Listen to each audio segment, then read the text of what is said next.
नाम का ऐसा उनको चस्का लगा कि जिस दिन से पकड़ा बढ़ता ही चला गया नाम। और नाम ने फिर जीवन में निष्ठा पैदा कर दी। ये निष्ठा का मतलब होता प्राण निकल जाए तो ही नाम स्फुरण बंद हो, अन्यथा नाम स्फुरण बंद नहीं हो सकता। चाहे काटना शुरू कर दो, वो नाम स्फुरण, इसे निष्ठा कहते हैं। श्री हरिदास जी का जन्म बंगाल यशोहर जिले के अंतर्गत बुड़न नाम के एक ग्राम में हुआ था। ये जाति के यवन थे, मुसलमान थे। बाल्याकाल में बड़ी विचित्र लीला हुई। इनके माता पिता पधार गए। जब माता पिता जिस बालक के नहीं होते तो कोई उसे प्यार कौन करे। और जैसे गोस्वामी जी, तुलसीदास जी की बाल्यावस्था, जिसके द्वार पर खड़े होते तो दबका के भगा देते, बालक हरिदास। इनको नाम सुनाई दिया, संतों का संग मिला। जिसका कोई नहीं होता, यह खास बात होती कि उसको भगवान महापुरुषों से जोड़ देते हैं। अब इनको जब नाम सुनने को मिला, कोई पूर्व जन्म का ऐसा पुण्य होगा, भगवान की ऐसी कृपा होगी, या भगवान ऐसा स्थिति देखकर दयालुता से, यद्यपि भगवान नाम जपने का कहीं किंचन मात्र कोई संस्कार ही नहीं था, ऐसे कुल में प्रकट हुए थे, यवन कुल में। पर यस्याहम अनुग्रहणामि हरिष्ये तद्धनम सनई, भगवान ने एक वचन कहा युधिष्ठिर जी से, जिस पर मैं विशेष कृपा करता हूं उसका जहां जहां अपनापन होता सब खींच लेता हूं। जन्म से माता पिता गए, बचपन से कोई प्यार करने वाला नहीं, खाने पीने तक की व्यवस्था नहीं, तो संत जन मिल गए वहां उनको। वो नाम कीर्तन करके आनंदित हो रहे थे, तो इनको भी एक नशा चढ़ा नाम का। धीरे धीरे उनके हृदय में नाम बढ़ने लगा। बड़ी कृपा जो इनका नाम जप में प्रीति हो गई। अब इनके पास अपना कहलाने वाला ना कोई व्यक्ति था, और ना अपनी कहलाने वाली कोई जमीन या वस्तु थी। थोड़ा बड़े हुए तो घरों के सामने ऐसे मांग लेते, भूख लगी कुछ दे दो, तो कोई रोटी दो रोटी दे देता, बस पा लेते। गांव के बाहर वृक्ष के नीचे बैठकर बस कृष्ण कृष्ण की रट लगा देते। 24 घंटे में एक बार मांग लेते, जो मिल जाता खा लेते, खूब नाम जप करते। अब ये घर छोड़कर बेनापुल नाम के घोर निर्जन वन में एक फूस की कुटी बनाकर अकेले रहते, अखंड ब्रह्मचारी, भिक्षावृत्ति, और बस नाम का निरंतर गान जप, ऐसे जोर जोर से नाम का कीर्तन करते हुए जब ऐसा तेज प्रकट हुआ कि जो देखे इनको लुभायमान हो जाए। ब्रह्मचर्य में बड़ा तेज होता है। अगर शरीर रोग ग्रसित ना हो और संयम से चल रहा है, तो लाखों करोड़ों के बीच में उसका अलग चेहरा दिखाई देगा कि ये अलग है। ब्रह्मचारी का पहचान होती, वो चिकनाहट से नहीं होती पहचान। चिकनाहट तो अभक्ष पदार्थ खाने वालों के भी चेहरे में होती है। उसका तेज, उसके नेत्र, उसकी वाणी, उसका आकर्षण, लाखों में अकेला वो नजर आएगा। आजकल के 13-14 वर्ष के नए नए बच्चे ऐसे गंदी वासनाओं के शिकार हो रहे हैं, बड़ा हृदय पीड़ित होता है। छोटे छोटे बच्चों को गलत शिक्षाएं बच्चों से मिल गई या मोबाइल से मिल गई, सर्वस्व नाश कर रहे। जिस समय लावण्य प्रकाशित होने की नव किशोर अवस्था, उसी समय नष्ट हो जाते हैं। जो देखता ठाकुर हरिदास जी को प्रभावित हो जाता। क्या दे दूं, ऐसा लगता क्या दे दूं, कैसे हमसे बात करें, ये हमारी तरफ हेर ले, नेत्र नीचे, बस नाम चल रहा है। जब भिक्षा के लिए जाते तो प्रभावित होकर लोग, एक समय था कि दबका देते, एक समय था मांगने से एक आध रोटी, लोग हाथ जोड़े खड़े रहते, हमसे ले, हमारे पास बैठ के पालो। पर इनका भगवान नाम चल रहा है, ना बोलना किसी से, ना नाम का तार टूटना, बस धीरे धीरे निरंतर नाम उच्चारण करते रहना। भगवान नाम का इतना प्रभाव पड़ा कि जहां वो बैठ जाते वो स्थान पवित्र हो जाता, वहां लोगों को शांति मिलने लगती। ये प्रभाव होता है। इनका यश फैलने लगा दूर दूर तक। अब लोग इनके दर्शन करने के लिए आने लगे। तो जब लाखों की श्रद्धा होती तो 10-5 ऐसे दुष्ट स्वभाव के होते हैं कि उनको ईर्ष्या होती, जलन होती है। अपने आप होती, महापुरुषों से उनको जलन होती, वो भगवान की लीला होती। क्या लीला होती? डंडे में ही झंडा फहराया जाता है। तो ये जो दुष्ट लोग ईर्ष्या करके भक्त को सताते हैं, ये डंडे का काम करते हैं, उनका यश फहराते हैं। जो दुष्ट और ईर्ष्यालु लोग हैं उनको असह्य हो गया यश। लाखों लोग जब हरिदास जी के दर्शन के लिए हो, तो उसमें से ऐसे भी लोग थे जिनके भारी ईर्ष्या पैदा हुई, कैसे इनको नष्ट किया जाए। ये ऐसे होते हैं ईर्ष्या। पूज्य उड़िया बाबा का जब वृंदावन में यश प्रकट हुआ तो कुछ लोगों ने चंदा इकट्ठा करके बाबा के बीच सत्संग में नाक काटने के लिए आदमी तय किया। वो आदमी चाकू छुपा के गया प्रणाम करने की मुद्रा, और ऐसे जीव तो वहां उनके पार्षद जो मोरछली डरा रहे थे बहुत सावधान, तत्काल पकड़ते पकड़ते चावल भर नाक में चाकू चली गई। बाबा उनको तत्काल एकांत लायक गुफा में ले गए, कहा भैया हमने कभी कोई कटु वचन आपको कहा क्या? तो रो पड़ा, बोले बाबा पैसे में, गरीब आदमी हूं मैं, पैसे में बिक गया, मुझे अमुक ने इतने रुपए दिए हैं और कहा इसके बाद इतने रुपए और देंगे, मैं हाथरस का हूं, मैं गरीब आदमी हूं, केवल पैसे के लिए काम, मैं आपको नहीं जानता था पर हमसे कहा गया कि जाइए और ऐसा कर। बाबा मुझसे बहुत गलती। बाबा ने कहा कोई बात नहीं है, कुछ पैसे अपनी तरफ से दिलाए और कहा हाथरस की गाड़ी में बैठा के आओ। अपने जनों से कहा कसम हमारी है अगर इसको एक शब्द भी कहो, तो सम्मान पूर्वक उसे हाथरस सुरक्षित भिजवा दिया। अकारण द्वेष मानने वाले पैदा हो जाते हैं जब किसी का यश होता है। कैसे इनका यश नष्ट हो? ये ईर्ष्यालु एक रामचंद्र खां नाम के बड़े जमींदार थे। यार हमारे पास तो जमीन रुपया पैसा कोई नमस्कार नहीं करता है, दो रोटी मांग के खाने वाला नाम जपती, इसको जिसको देखो प्रणाम करता चल।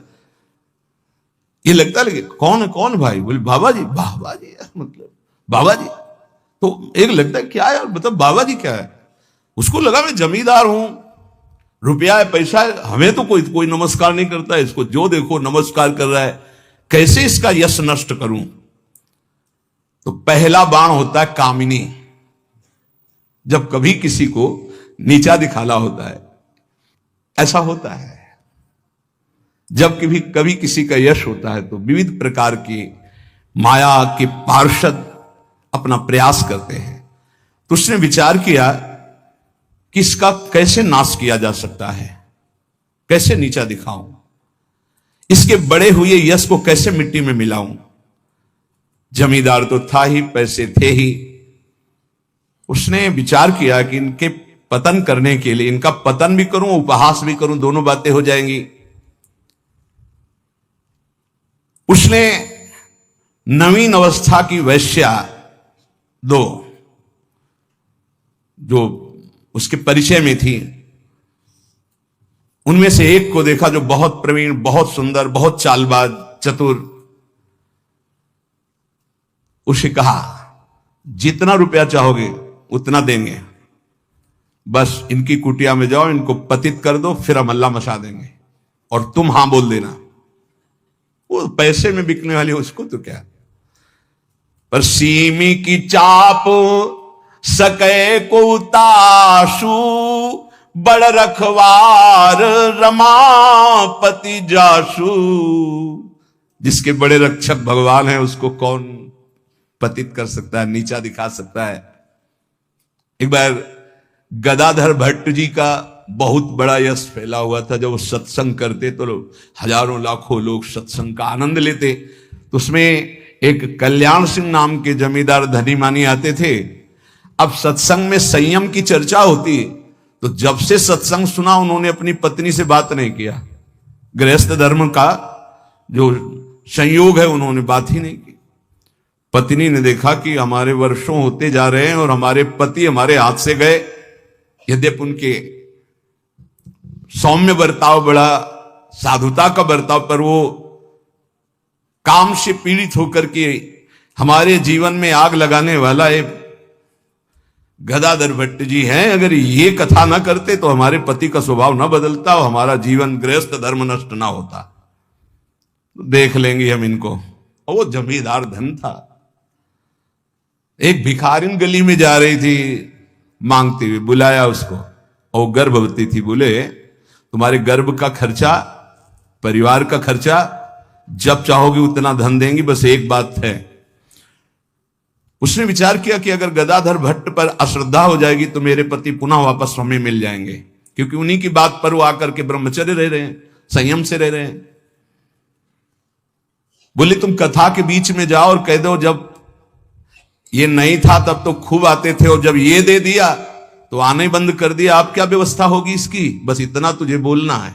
वो जानती थी इतना बोलेगी कि लाखों की अश्रद्धा हो जाएगी। खूब सत्संग का रंग जमा हुआ था। इतने में वो आई और इससे सामने खड़ी हो गई। सब लोग आश्चर्यचकित। थोड़ा अच्छा कपड़ा पहना दिया था उसको। उसने कहा महाराज अब तो प्रवचन में लग गए, जब गर्भ नहीं था तो खूब आते थे, और जब गर्भ रह गया तो अब आए नहीं, इसका पालन कौन करेगा? बोले आराम से बैठो, जिसने गर्भ दिया वो अवश्य पालन करेगा, हर व्यवस्था होगी। बिल्कुल, वो तो कोई आश्चर्य उनको नहीं हुआ। वो समझ गए कि भगवान का कोई खेल है। उनका आराम से बैठो, पक्का जिसने गर्भ दिया उसका पालन करेगा। बोले बातों में मत फुसलाइए, आप समझ रहे हैं ना? अब काना फूसी, ये ऐसा भी है, हम तो ऐसा नहीं। अरे बोले हम तो पहले कह रहे थे। अब उनमें जो तर्क वाले, संशय वाले थे, उनके गुट होने लगे, चर्चाएं होने लगी, अब हाहाकार मच गया। तो कुछ तो ऐसे भक्त थे जो प्राण दे दें, तो उनका ऐसा हो ही नहीं सकता, ऐसा नहीं हो सकता। वो एकदम पागल हो गए कि ऐसा नहीं हो सकता। इसके बाद धीरे से सामने से गए, उसको इशारा किया बैक के लिए। वो उठी, पीछे आई, सत्य बोल, अगर सत्य नहीं बोली तो उसने कहा कि हमें क्षमा किया जाए। जब भय चारों तरफ से 50 आदमी श्रद्धालु कि मैं मर सकता हूं लेकिन मार नहीं सकता, ऐसा समझ गई कि मार डाली जाऊंगी, तो उसने कहा एक कोई कल्याण सिंह है इनमें कथा सुनने वालों में, तो राजपूत थे तो तलवार सब। वो हाँ मेरा नाम। बोले तो आपकी पत्नी ने इतनी हमको स्वर्ण मुद्राएं दी है और इतनी बाद में देने, केवल ये बोलने को कहा था, सो मैं बोल चल सभा में बोल। सभा में बुलवाया और भागे अपनी पत्नी के। गदाधर भट्ट जी ने कहा यही कथा सुना? अरे वो तो विकार से पीड़ित हो रही, तुम तो सत्संगी हो, धैर्य धारण को कुछ नहीं। क्या ये भगवान की अनुकूल प्रतिकूल माया की लीलाएं होती रहती। शांत, पुनः सत्संग शुरू। और कहा मैं वचन दो हमारे सामने कि तुम अपनी पत्नी को एक शब्द भी नहीं कहोगे। और देखो गृहस्थ में संयम का ब्रह्मचर्य रहा जाता है, उसमें अखंड ब्रह्मचर्य नहीं रहा जाता। पानी ग्रहण किया है तो संयम पूर्वक, जितना आप प्यार पूर्वक संयम से ब्रह्मचर्य रहो, फिर गृहस्थ धर्म का समझाया उनको। तो ये बड़े बड़े महापुरुषों के जीवन में होता है। रामचंद्र खां ने एक वैश्या से कहा तुम जितना रुपया मांगोगे देंगे, इनको भ्रष्ट कर दो, फिर हल्ला मचा देंगे, फिर इनका सब यश धूल दूषित हो जाएगा। पर उनको ये नहीं पता था कि ये भगवान के दास हैं, इनकी सुरक्षा स्वयं भगवान करते हैं।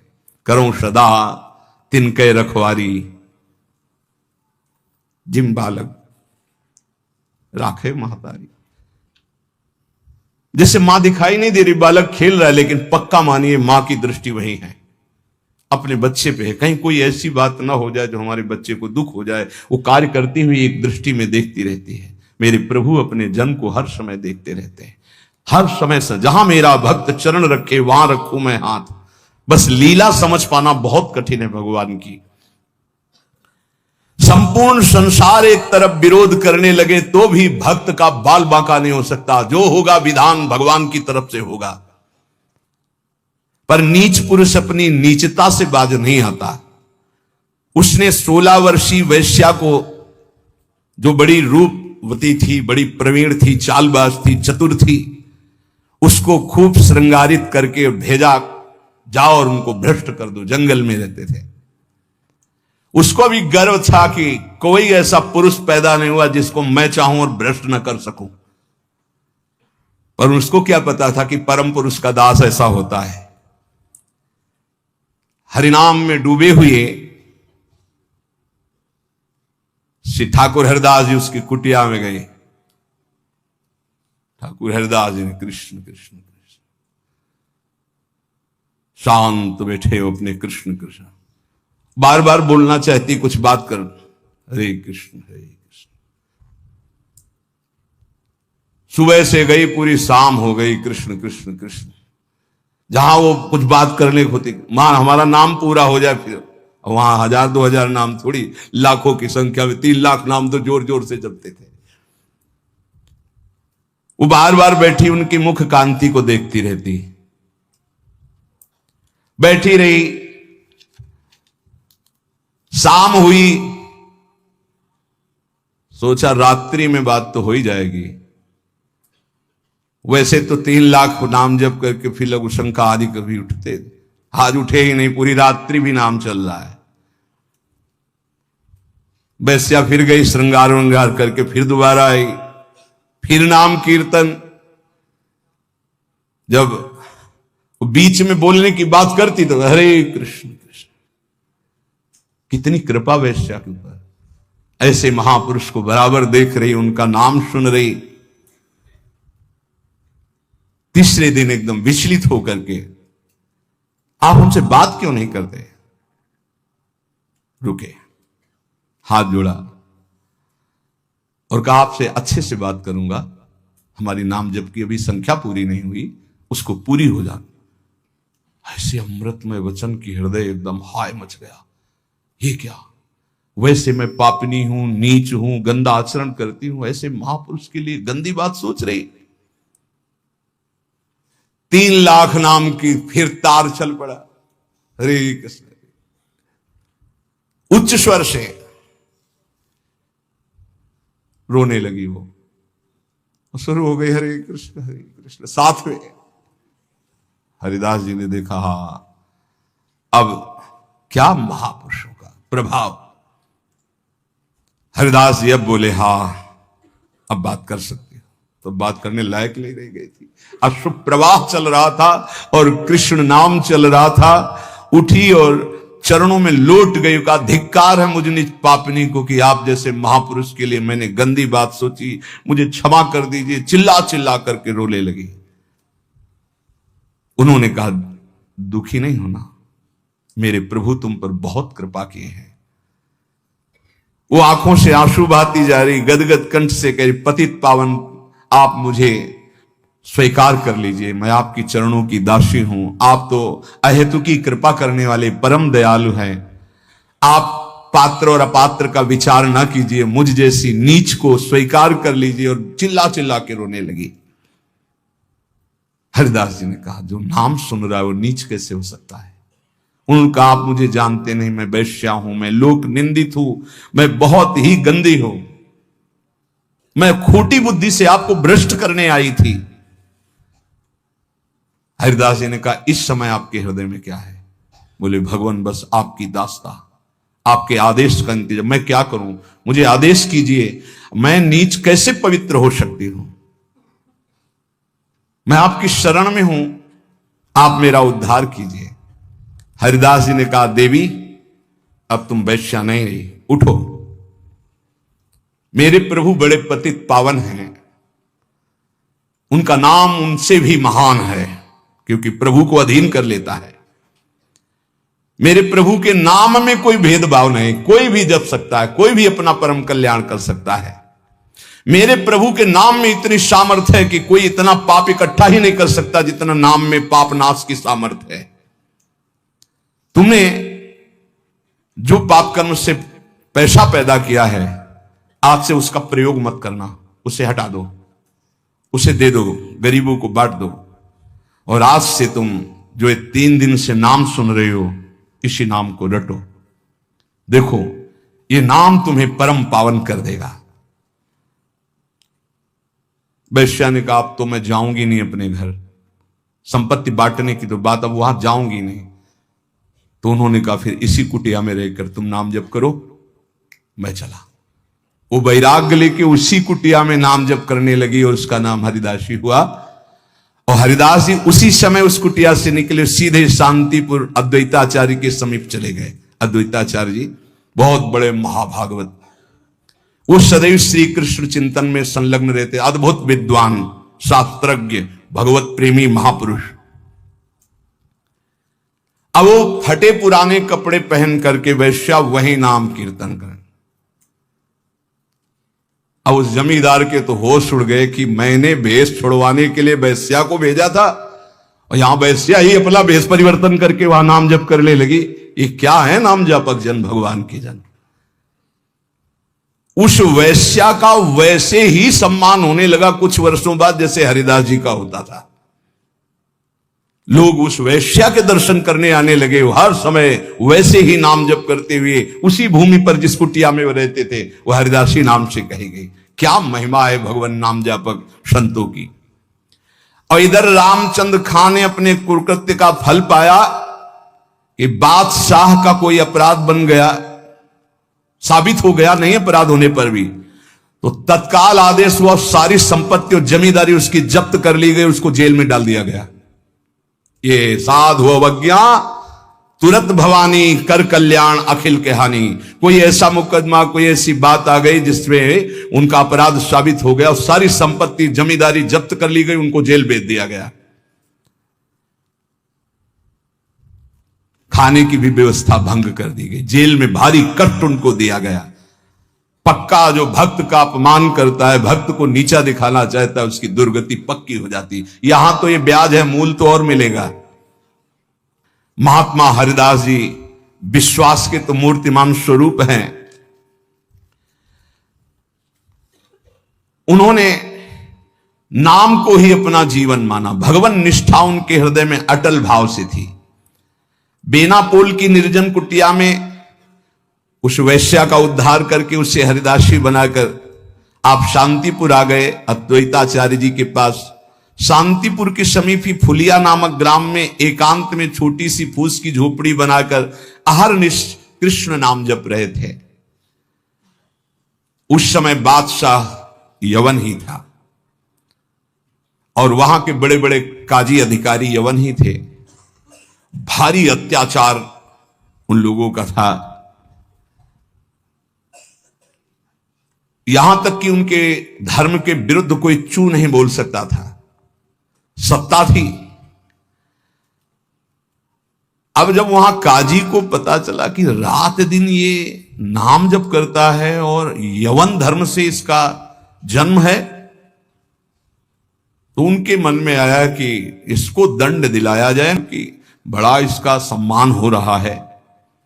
काजियों का ये समझो एक तरह के वो बादशाह ही होते थे, बादशाह उन्हीं के इशारे से चलते थे। गोराई नाम का एक काजी था जो बहुत ही कठोर और कर्कश स्वभाव का था। हरिदास जी का प्रभाव देखकर वो ईर्ष्या से देखता। मतलब कुछ लोग ऐसे देखते हैं कि बस उनके पास जो है वो भस्मासुर वाली ताकत नहीं है कि हाथ धर दे भस्म हो जाए, नहीं तो भक्तों को वो भस्म ही कर दे, ऐसी दृष्टि होती। वो दृष्टि से पता चलता है। वो हरिदास जी को ऐसे देखता कि कैसे इनको नष्ट कर दूं। और जब उसको ये पता चला कि यवन धर्म के ही हैं, तब तो बढ़िया उसको रास्ता मिल गया। हरिदास जी का प्रभाव दिनों दिन बढ़ता चला जा रहा था। उसने विचार किया कि यवन धर्म के होकर के हिंदू धर्म का नाम ले रहे हैं, ये तो कुफ्र है, काफिर है, ऐसा काजी ने विचार किया। इसे बादशाह के सामने पहले पेश करें, फिर इसको दंड निर्धारित करें। गुराई काजी ने विरुद्ध राज दरबार में अभियोग चला दिया ठाकुर हरिदास जी की। राज आज्ञा हुई तत्काल गिरफ्तार किया जाए, क्योंकि बादशाह यवन था। हथकड़ी बेड़ियों से जकड़ लिए गए ठाकुर हरिदास जी।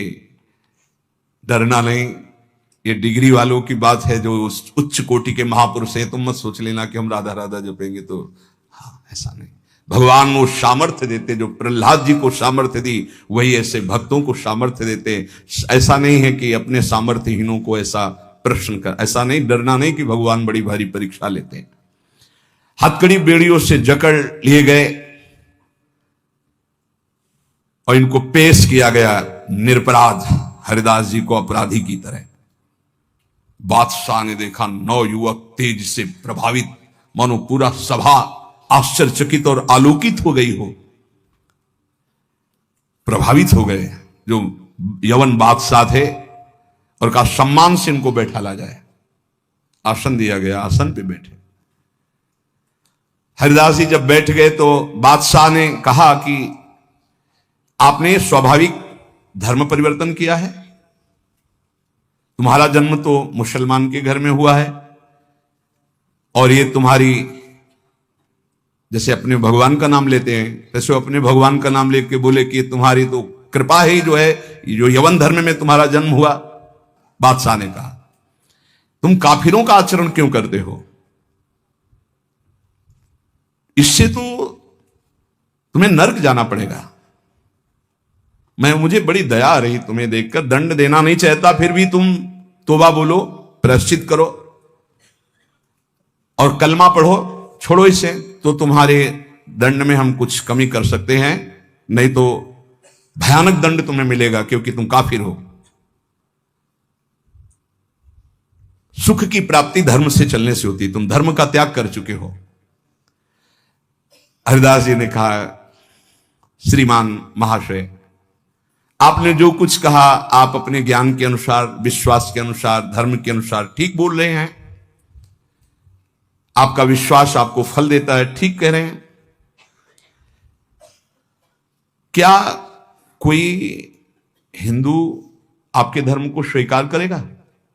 अगर स्वीकार करेगा तो उसे नरक मिलेगा? बोले नहीं, वो स्वीकार कर सकता है और उसकी भगवान की कृपा होगी। वो अपने भगवान का नाम लेते हुए बोले हां, तो क्या कोई इस्लाम छोड़कर अगर हिंदू धर्म को स्वीकार करता है, क्या उसके ऊपर भगवान की कृपा नहीं होगी? क्या वो भगवान का भजन नहीं करता? फंसा लिया।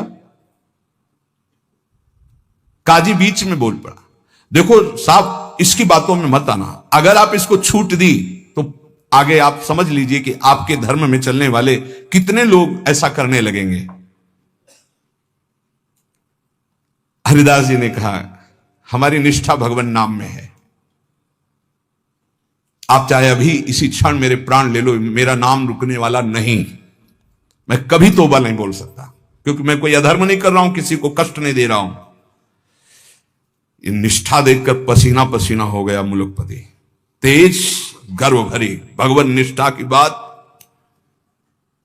इस पे नहीं धन्यता होती, नहीं प्राण ले लो अभी अपने हम धर्म पर। मुलुकपति ने कहा तुम्हारी बातें हिंदुओं के लिए ठीक हो सकती लेकिन हम यवनों के लिए नहीं। तुम हमारे धर्म में पैदा हो इसलिए हमारी बात पर विश्वास करो। हरिदास जी ने कहा महाशय आपका कहना ठीक है, किंतु विश्वास किसी बल से नहीं तोड़ा जा सकता। बादशाह से बात वही कर सकता है जिसे भगवान का बल प्राप्त हो। देखो मैं पूर्व जन्म का कोई ना कोई संस्कार लेकर के आया हूं जिससे भगवान नाम में मेरी प्रीति हुई है, और मैं भगवान नाम छोड़ नहीं सकता। मेरा दृढ़ विश्वास है चाहे अभी प्राण ले लिए जाएं। और अगर आप ऐसे ही दंड देने वाले हैं तो कितने लाखों हिंदुओं को मुस्लिम बना लिया, क्या उनको दंड दे रहे हैं आप? यदि ऐसा वो दंड के अपराध भागी नहीं बने कि हिंदू धर्म छोड़कर आपने उनको यवन धर्म में बना लिया, तो मैं यवन धर्म छोड़कर अगर नाम जप करता हूं तो मैं अपराधी कैसे हो सकता हूं? बादशाह चुप हो गया। गुराई काजी ने देखा यहां मामला तो उल्टा हो गया, तब जोरों के साथ कहा हम ये सब कुछ नहीं सुनना चाहते, इस जो धर्म के प्रतिकूल चले उसको दंड देना चाहिए। तुम अधर्म कर रहे हो, तुम काफिर हो, तुम्हें दंड मिलना चाहिए। काजी के बोलते ही बादशाह चुप हो गए, ना इधर कुछ बोल पा रहे ना इधर। फिर कहा कि देखो गोराई काजी जो कह रहे हैं तुम वो बात मान लो और कलमा पढ़ो और छोड़ो ये नाम जप करना। हरिदास जी ने कहा श्रीमान महाशय हम एक बार केवल बोलते हैं, दोबारा आपको जो कहना उसको कह लीजिएगा, मैं बोलूंगा नहीं। मैं प्राण त्याग सकता हूं पर भगवान नाम नहीं छोड़ सकता। क्या निष्ठा है! आप दंड जो देना चाहे मैं स्वीकार करता हूं लेकिन नाम नहीं छोड़ सकता। मेरी देह के आप इसी सभा में सैकड़ों टुकड़े कर दिए, हर टुकड़े से निकलेगा कृष्ण कृष्ण कृष्ण, छूटेगा नहीं नाम। मैं तुम्हारे दंड देने से विचलित नहीं हो सकता। मैं हरिनाम को जब तक श्वास है नहीं छोड़ सकता। अब आखिरी मेरी ये बात है, आप चाहे दंड दें या जो चाहे सो करें। निर्भीक उत्तर सुनकर के बादशाह सोच में पड़ गया कि ऐसे एक महान को क्या दंड दे। गुराई काजी की तरफ देखा। गुराई काजी ने कहा हुजूर बिल्कुल दया नहीं, दंड चाहिए, नहीं तो फिर बड़ी समस्या आ जाएगी कि अपने धर्म के लोग बहुत से उधर हो जाएंगे। बहुत हानि हो जाएगी, मनमानी लोग करने लगेंगे। मुलकपति ने कहा सही पूछो तो मेरे में हिम्मत नहीं है, तुम बोलो दस्तखत हम कर देंगे, क्या दंड दिया जाए तुम बोलो दस्तखत कर देंगे, लेकिन हिम्मत नहीं कि मैं दंड निर्धारित कर सकूं। गुलाई काजी ने कहा हुजूर मेरी जो अंदर बात आ रही, इसको ऐसा दंड देना चाहिए कि पूरे विश्व में कोई भी इनके विपरीत आवाज ना उठा पावे। क्या क्या दंड निर्धारित किया जाए? प्राण दंड, वो भी ऐसे सीधे प्राण दंड नहीं, 22 बाजारों में कोड़ों से मार मार कर बेतौर कोड़ों से इसकी जान ले ली जाए, जिससे सब कोई देखे कि धर्म के विरुद्ध चलने वाले को कैसा दंड दिया जाता है, सभी लोग ऐसा देखें और किसी की हिम्मत ना पड़े। मुलकपति ने दस्तखत कर दिया, ऐसा ही हो। अब तो क्या था, जल्लादों ने तत्काल हाथ बांध दिए महान भगवान नाम जापक के, और वही दरबार से शुरू किया गया। वो कोड़े जो ऐसे लगते कि खाल को खींचते चले जा रहे, घाव पे घाव, हर बाजार में भीड़ में सब जगह ऐसे ठाकुर हरिदास जी बोलते हरि बोल, जहां कोड़े लगते हरि बोल हरि बोल, बलिहार है।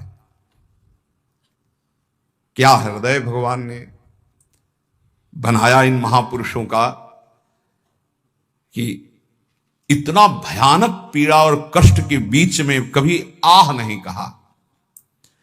पीठ में से रक्त की धाराएं बह रही, रक्त बह रहा है, निर्दयी जल्लाद घावों पर कोड़ों का प्रहार कर रहे, और हरिदास जी के मुख से वही जोर की ध्वनि निकलती जैसे कोड़ा पड़ता, हरि बोल हरि बोल। धन्य है ये जगत, इन्हीं महापुरुषों के नाम कीर्तन से, इन्हीं के यश कीर्तन से आज पावन है। सत्य कहते हैं, इन्हीं महापुरुषों के प्रताप से आज हम कुछ हरि बोल, कृष्ण बोल, राधा बोल सकते हैं। नहीं हमारी सामर्थ्य क्या, यही सब, ये साक्षात भगवत स्वरूप पार्षद अवतरित हुए जो ऐसी सामर्थ्य का दर्शन कराया। ये है भक्ति, ये है निष्ठा, नाम निष्ठा। चेहरे पर तेज और मुस्कुराहट है, जवान पर हरिनाम है, शरीर पर कोड़ों की वर्षा है। जरा विचार कीजिए क्या स्थिति है, क्या स्थिति है। वो तो देखने वाले चीख पड़ते, रो पड़ते, दुख से आंखें बंद कर लेते। अरे ऐसे निर्मम जल्लाद ऐसे महापुरुष को कष्ट दे रहे हैं जो निरपराध, कोई अपराध नहीं किया, लेकिन किसी की हिम्मत क्या कि कोई बोल सके, कोई रोक सके बादशाह के हुक्म के आगे। हरिदास जी की वही मुस्कुराहट, वही आनंद भरा शब्द हरि बोल हरि बोल, जल्लाद पीटते चले जाते हैं। 22 बाजारों में घुमा घुमा करके कोड़ों से मार मार करके लथपथ मांस के टुकड़े गिर रहे हैं, ऐसे कोड़े मारते कि चितड़ा हो जाता शरीर। जल्लाद आश्चर्य में हो गए कि किस माटी का बना हुआ ये भगत है कि एक बार भी उफ नहीं निकला, आह नहीं निकला, हरि बोल हरि बोल। और जहां वो मारते कोड़े और कहते अब भी कहता है हरि बोल, तो मुस्कुरा के देखते बोले तेरा भी कल्याण हो गया, क्योंकि वो भी यवन जल्लाद थे। वो गुस्सा में बोलते अब भी कहता है हरि बोल, तो कहते तेरा भी कल्याण हो गया, क्योंकि तू भी 2 बार तो हरि हरि बोला, तेरा भी कल्याण हो गया। ऐसे कोड़े चल रहे थे कि 10-5 कोड़ों में ही मृत्यु हो जाए आदमी की। पीठ पर असंख्यों कोड़े, नाम बराबर उच्चारण हो रहा है, कोई मुखारविंद में वेदना नहीं, कोई दर्द की वेदना नहीं। हरिदास जी बीच बीच में भगवान से प्रार्थना करते जा रहे हैं, प्रभु किसी का दोष नहीं, नाथ किसी को दंड मत देना, न इन जल्लादों को, न काजी को, न बादशाह को। प्रभु मेरी प्रार्थना है किसी को दंड मत देना। प्रभु से बात कर रहे हैं, जो दंड दे रहे हैं उनके लिए वो उसी समय भगवान से प्रार्थना कर रहे हैं कि इनको किसी को कष्ट, क्योंकि पता है प्रभु ये सब भूले हुए लोग हैं, इनके अपराध को आप कभी मानना ही नहीं कि अपराध किया है। कैसे कृपालु भक्त है, जिनके ऊपर प्रहार हो रहा है वो प्रभु से प्रार्थना कर रहे हैं, प्रहार करने वालों को कष्ट मत देना प्रभु, ये बेचारे हैं, ये भूले हुए हैं। महात्मा हरिदास जी आखिरी में हरि बोल कहकर मूर्छित हो गए। उन जल्लादों ने देखा कि नस नाड़ी में कोई धड़कन नहीं, अब ये पधार गए। गोराई काजी ने देखा कि हां ये पधार गए। सहमति हुई कि अगर इसको जमीन में दफनाओगे तो उत्तम गति होगी उनके अनुसार से, इसलिए इसको गंगा में फेंक दो। गोराई काजी ने कहा अगर कब्र में हमारे धर्म के अनुसार तो फिर इसे बहिष्ठ स्वर्ग की प्राप्ति होगी, वो मैं होने नहीं दूंगा, इसलिए इसको गंगा में फेंक दो। फेंक दी गए। जे ही पतित पावनी भागीरथी का स्पर्श हुआ, मुख में गंगा जल गया तो जैसे अमृत गया हो। अब तो गंगा के प्रवाह में गंगा जी गोद में लेके जा रही, डुबो नहीं रही। अब उनको चेतना आई, कृष्ण कृष्ण कृष्ण कृष्ण। गंगा जी धीरे धीरे उनको अपनी लहरों से, गंगा जल के स्पर्श से सारी जो वेदनाएं थी, घाव थे, उनमें बड़ी शीतलता। हरिदास जी को चेतना हुई और बहते हुए जब किनारे लगे तो लोगों ने उनको उठाया और फुलिया के समीप उनको गोद में लेकर के ले गए, जहां उनकी पहले कुटिया थी। चारों ओर ये बात तो फैली गई थी। हरिदास जी के दर्शन के लिए भारी भीड़ इकट्ठा हुई। हरिदास जी बैठ करके कीर्तन कर रहे हैं। क्या मतलब, क्या देह है, क्या स्थिति है। इसलिए जैसे भगवान अनंत, उनके भक्त की महिमा अनंत। गंगा जल के स्पर्श से सारे घाव खत्म हो गए, किसी औषधि की जरूरत नहीं पड़ी। चमत्कार। जब बादशाह ने सुना कि वो जीवित है और नाम कीर्तन कर रहे हैं तो विश्वास ही नहीं हुआ गौराई जी को कि ऐसा हो ही नहीं सकता, ऐसा बिल्कुल नहीं हो सकता, क्योंकि कुछ बचा ही नहीं था, इतनी उनकी मार मारी गई थी, ऐसा हो ही नहीं सकता। बादशाह, गौराई काजी सब देखने के लिए आए।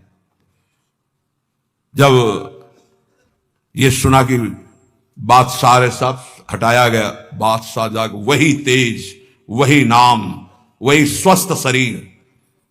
तब उन्होंने गोराई काजी की तरफ देखा और कहा भारी अपराध बन गया, ये कोई साधारण नहीं हो सकते। ऐसा दंड पाने के बाद तो कोई जीवित ही नहीं रह सकता। साष्टांग दंडवत ठाकुर हरिदास जी की बादशाह ने की और कहा मुझे क्षमा करो, वैसे मैं दंड देना नहीं चाहता था, लेकिन ये गोराई काजी ने, उन्होंने कहा श्रीमान अब भी आपसे प्रार्थना करता हूं, आपका इसमें कोई दोष नहीं है, ये कोई हमारा पूर्व का हिसाब था जो पूरा हो गया, आप प्रसन्न रहिए। उन्होंने कहा मैं आपकी सेवा करना चाहता हूं, आप आज्ञा कीजिए। ठाकुर हरिदास से कहा बादशाह ने, उनका बस एक सेवा कर दीजिए, अब कभी आना मत और हमारे नाम कीर्तन में कभी विघ्न मत डालना। उनका आज के बाद कभी कोई आपको विघ्न नहीं डालेगा, और आप अगर ऐसा कहते तो मैं कभी आपके सामने नहीं आऊंगा। काजी को फटकारा और लेकर चले। हरिदास जी ने विनम्रता से कहा सुनते जाइए, आप कभी क्षोभ मत करना, इसमें कोई अपराध नहीं है। देखो मनुष्य शरीर में दुख सुख का विधान होता है, हर जीव को अपने कर्म भोगने होते हैं। निमित्त किसी को कर्म बना दे, आपको निमित्त बना दिया, ये तो मेरा ही कर्म था जिसको मैंने भोगा। ऐसे कोई कर्म पूर्व जन्म में किए होंगे जिनका फल मुझे भोगने को मिला, आप कभी क्षोभ मत कीजिएगा। हरिदास जी की ऐसी बात सुनकर फिर बादशाह लौट पड़ा, चरणों में पुनः प्रणाम किया। जितने भी वैष्णव ये सब आकर के बड़ा दुख प्रकट किए हरिदास जी के पास। क्या भगवान, कहां भगवान, आपके ऊपर कोड़े चल रहे थे, कहां भगवान थे, क्यों नहीं बचाए। हरिदास जी ने कहा आप लोग नहीं जानते, आप तो शास्त्र के मर्म को जानने वाले हैं, लेकिन भगवान की कृपा को जानते हैं। मुझे जो दंड मिला उसका कारण है मैंने भगवान नाम की अवहेलना सुनी राज दरबार में, जीवित रहा, इसलिए मुझे दंड मिलना जरूरी था। और दूसरी बात, जिस समय मेरे ऊपर कोड़े चल रहे थे तुम्हें दिखाई नहीं दे रहा था, हरि ऐसे किए गए थे, एक भी कोड़ा मेरे ऊपर नहीं लगा। जैसे प्रहलाद जी से पूछते थे उनके मित्र कि तुम्हारे ऊपर हाथियों से कुछ लाया गया, ये तो कहते थे मेरे हरि मुझे ऐसे गोद में लिए, एक भी कष्ट मेरे को नहीं हुआ। ठाकुर हरिदास जी कह रहे तुम्हें नहीं दिखाई दिया, तुम कोस रहे हो प्रभु को। जिस समय कोड़े चल रहे थे हरि ऐसे सहस्त्र बाहुओं से मुझे ढके हुए थे, वो कोड़े हरि के ऊपर चल रहे थे, मेरे ऊपर नहीं। वो हरि वार ले रहे थे, मेरे ऊपर नहीं। तभी वो जोर से बोलते थे हरि बोल, क्योंकि हरि पास में। ये भक्त जानता है, बहरी क्या जाने। मुझे तो तनिक भी दुख नहीं हुआ, ना क्लेश हुआ। बस आप सब भक्तों से यही कहते हैं, ठाकुर हरिदास जी कह रहे हैं, आप अविश्वास मत कीजिए प्रभु पर, उनके नाम में अपार सामर्थ्य। मुझे जो सुख मिला है वो तुम्हें कैसे बताऊं। जिस समय नाम चल रहा था और कोड़े चल रहे थे, उस समय मेरे को भगवान ऐसे घेरे हुए थे, तुम्हें कैसे बताऊं। शरीर को इतना भी क्लेश नहीं था, ये भक्त ही जानता है। ऐसे उत्तर सुनकर समस्त वैष्णवों को हृदय में संतोष हुआ। नहीं तो एक क्लेश था, कहां है वो भगवान जिनका हम नाम लेते हैं और ऐसे महान भक्त की खाल खींची जा रही है, और वो उस समय कहां है वो जो कहते हैं करो सदा तिनके रखवारी, कहां है। तब ठाकुर हरिदास जी ने बताया, जैसे प्रहलाद जी को सैकड़ों बार भयानक पीड़ाएं दी गई, पर्वत के नीचे दबाया गया, सर्पों के विष से पिलाया गया, डसवाया गया, गैस में बंद किया, क्या क्या कष्ट नहीं, कुछ भी कष्ट प्रहलाद जी को नहीं होता था। हरिदास जी महाराज का स्वस्थ शरीर वहीं फुलियाग्राम में रहकर निरंतर भगवान नाम कीर्तन। उपासक, जीवन का सबसे बड़ा फल है नाम में प्रीति हो जाना। किसी भी प्रलोभन से लुभायमान होकर नाम मत छोड़ो, किसी भी भय से भयभीत होकर नाम मत छोड़ो, तो तुम्हें दिखाई देगा जैसे ठाकुर हरिदास को दिखाई दिया कि प्रभु हजार बाहुओं से ऐसे, तो एक भी कोड़ा ठाकुर हरिदास जी को दुख नहीं पहुंचा सका। कर तुम अकर तुम मन था कर तुम श्री भगवान। इसलिए भगवत विधान से प्रारब्धानुसार दुख आवे तो हंसते हंसते उसे भोगो। राधा राधा राधा राधा राधा। कभी अविश्वास मत करो कि भगवान कहां, जो हमारे दुख की निवृत्ति नहीं कर रहे। नाम जप करोगे तो अपने आप ऐसा ज्ञान हो जाएगा, अपने आप ऐसी स्थिति आ जाएगी, हर दुख सहने की स्थिति आ जाएगी, हर सुख सहने की स्थिति आ जाएगी। सुख सहन घमंड नहीं, हर्ष नहीं, दुख सहन शोक नहीं, व्याकुलता नहीं, अंदर ही अंदर एक परमानंद की अनुभूति नाम से होती है। अभी वो स्फुरित नहीं हुआ, इसलिए मन विषयों में भाग रहा है। जिस दिन हृदय में परमानंद स्फुरित होगा, आप मन दौड़ाना भी चाहेंगे तो नहीं हटा पाएंगे प्रभु के नाम से मन। ऐसा जैसे हृदय शुष्क है तो काम के लिए, भोगों के लिए, वासनाओं के लिए हमारा मन रुकने पे भी नहीं रुकता, भागता है। और जिस दिन निज सुख मिलेगा, भगवदानंद मिलेगा नाम जप से, उस दिन आपके सामने भोग सुखद होंगे संसारिक, और आपको भोगने की इच्छा नहीं होगी, और आपको भोग के लिए प्रेरित किया जाए तो भी आपके मन में घृणा ही होगी, इच्छा ही नहीं होगी। वो निज सुख है, वो जिस समय स्फुरित होता है तब वो त्रिभुवन विजेता हो जाता है। कोई भी लोकांतर का भोग उसे प्राप्त नहीं कर पाता, और वो सुख नाम से मिलता है। नाम जपते जपते परमानंद का अनुभव होता है, दसों दिशाएं आनंदमयी हो जाती हैं।